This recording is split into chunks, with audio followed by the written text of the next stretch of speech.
ज्या प्रकारे तुम्ही व्हिडिओचं थंबनेल वाचलं, अगदी तीच इन्फॉर्मेशन आम्ही या छोट्याशा व्हिडिओमध्ये छोट्याशा चॅनलवर तुमच्याबरोबर शेअर करत आहेत.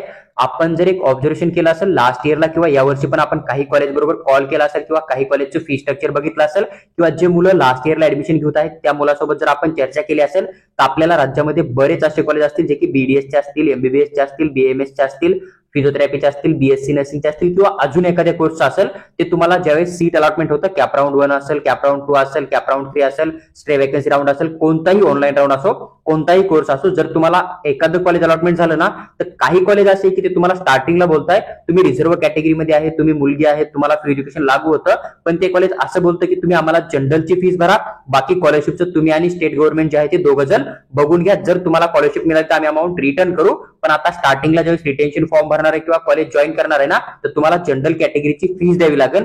तर याच प्रॉब्लेमचं सोल्युशन गव्हर्नमेंट ऑफ महाराष्ट्रानं आपल्या सर्वांसाठी शेअर केलेलं आहे. 14/8/2025 ची ही नोटीस आहे. जर तुम्हाला एखादं बीएमएसचं असेल, एमबीबीएसचं असेल, बीडीएसचं असेल, कुठल्याही कोर्सचं कॉलेज असेल, मेडिकल फील्ड सोडून बाकी फील्डचं पण, आणि ते कॉलेज जर तुमच्याकडून कॅटेगरीची फीस मध्ये ऍडमिशन न देता पूर्ण जनरल कॅटेगरीची फीस मागत असेल ना, तर सीईटी सेलनं आपल्यासाठी एक कॉन्टॅक्ट नंबर शेअर केलाय.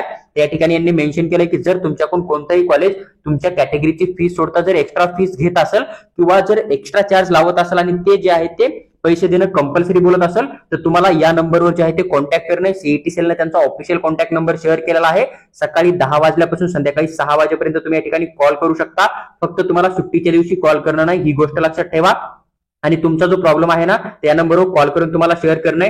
जसं समजा एखादा विद्यार्थी एससी कॅटेगरीचा, त्याला एखादं बीएमएसचं कॉलेज अलॉटमेंट झालं आणि ते पूर्ण 1.5 लाख किंवा 2 लाख जनरल कॅटेगरीची फीस कॉलेज जॉईन करताना किंवा रिटेन्शन फॉर्म भरताना मागत असेल, तर तुम्हाला या नंबरवर कॉल करणे, त्यांना सांगणे की सर आम्हाला हे नावाचं कॉलेज अलॉटमेंट झालंय, माझी ही कॅटेगरी येते, माझ्याकडे कॅटेगरीचे पूर्ण डॉक्युमेंट आहेत, मला स्टेट कोट्यामधून मेरिटनुसार कॉलेज अलॉटमेंट झालंय, पण हे कॉलेज मला 1,500 मध्ये किंवा माझ्या कॅटेगरीनुसार जेवढी फीस आहे तेवढ्या फीस मध्ये ऍडमिशन देत नाहीये, माझ्याकडून पूर्ण जनरल कॅटेगरीचे 2 लाख 2.5 लाख जी फीस असेल तेवढी फीस मागत आहे.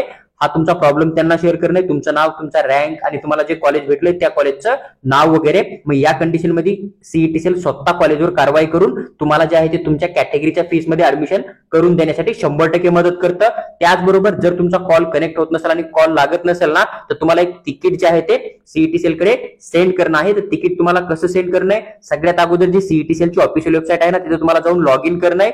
म्हणजे वेबसाईटमध्ये जाणं, लॉग इन आयडी पासवर्ड टाकणं, लॉग इन करणं, न्यू तिकीट जे आहे ना त्याच्यावर तुम्हाला क्लिक करून नेक्स्ट पेज ओपन करणं. नंतर ते तुम्हाला कॅप ऍडमिशन प्रोसेसचा एक पर्याय दिसतो, त्याला सिलेक्ट करणं. तिथं मग नंतर तुम्हाला तुमचा अभ्यासक्रम निवडणं. जसं की तुम्ही जर समजा आता मेडिकल मध्ये जाणार आहे तर मेडिकल चूज करणार आहे, बीएससी नर्सिंग साठी करताय समजा तर बीएससी नर्सिंग करणार आहे. तुम्ही ज्या कोर्समध्ये किंवा ज्या फील्डमध्ये जायचा विचार करताय ती फील्ड तुम्ही सिलेक्ट करणार आहे. नंतर तुम्हाला तिथं कॅप इन्क्वायरी म्हणून बघायला भेटतं, हा पर्याय निवडणे. नंतर तुम्हाला तुमची तिथं सब कॅटेगरी आणि जी काय कॉलेजची फीस कंप्लेंट एक पर्याय आहे ना ऑप्शन, तो तुम्हाला सिलेक्ट करणं आणि तुम्हाला तिथं सविस्तर माहिती लिहिणं. जसं तुम्हाला उदाहरणामध्ये एखादं बीएमएस कॉलेज अलॉटमेंट झालं, तुम्ही एससी किंवा एसटी किंवा व्हीजे कॅटेगरीमध्ये येत आहे, तर तुम्हाला मेन्शन करणं की सर माझी कॅटेगरी व्हीजे आहे, मला माझ्या कॅटेगरीनुसार फक्त डेव्हलपमेंट फीस जी आहे ना तीच लागू होते, पण जे कॉलेज मला अलॉटमेंट झालं त्या कॉलेजचं नाव हे आहे आणि हे कॉलेज माझ्याकडून व्हीजे कॅटेगरीची फीस न घेता पूर्ण जनरल कॅटेगरीची फीस मागत आहे. हे तुम्हाला टाईप करणं, त्या ठिकाणी पूर्ण सविस्तर माहिती लिहिणं आणि तुम्हाला शेवटी क्रिएट तिकीट जे आहे ना त्याच्यावर तुम्हाला क्लिक करून तुमचं तिकीट जे आहे ते सेंड करणं. मग या थ्रू तुम्हाला सीईटी सेलचा मेल येईल किंवा मग कॉलेज सीईटी सेल त्या कॉलेजला कॉल करेल किंवा मग त्यांना मेल करेल की तुम्ही असे जे विद्यार्थी आहेत रिझर्व्ह कॅटेगरी मधले, त्यांच्याकडून कुठल्याही प्रकारे जनरल कॅटेगरीची फीस न घेता त्यांना त्यांच्या रिझर्व्ह कॅटेगरीच्या फीस मध्ये ऍडमिशन द्या. त्यामुळे आतापर्यंत तुम्ही जर लिस्ट बनवला असेल ना बीएमएस किंवा बीडीएस, एमबीबीएसचा, फिजिओथेरपी, बीएससी नर्सिंगचा किंवा कुठल्याही कोर्सचा जो की कॉलेज जनरल कॅटेगरीची फीस घेतो आणि तो चांगला कॉलेज होता पण त्याला तुम्ही जर खाली ठेवला असेल ना, तर त्या कॉलेजला तुम्ही आता थोडं वरती पण ठेवू शकता, जेणेकरून की तुम्हाला एक चांगल्या मेडिकल कॉलेजमध्ये 100% ऍडमिशन मिळून जाईल. आणि जर कॉलेज तुमच्याकडून पूर्ण जनरल कॅटेगरीच्या फीसची मागणी करत असेल तर तुम्ही ह्या कॉन्टॅक्ट नंबरवर किंवा मग तुमचा ऍप्लिकेशन फॉर्म लॉग इन करून तुम्ही त्या ठिकाणी तिकीट जे आहे ते राईज करून तुमचा हक्क 100% मागू शकता. तुम्हाला तुमच्या कॅटेगरीच्या फीस मध्ये 100% ऍडमिशन दिलं जाईल.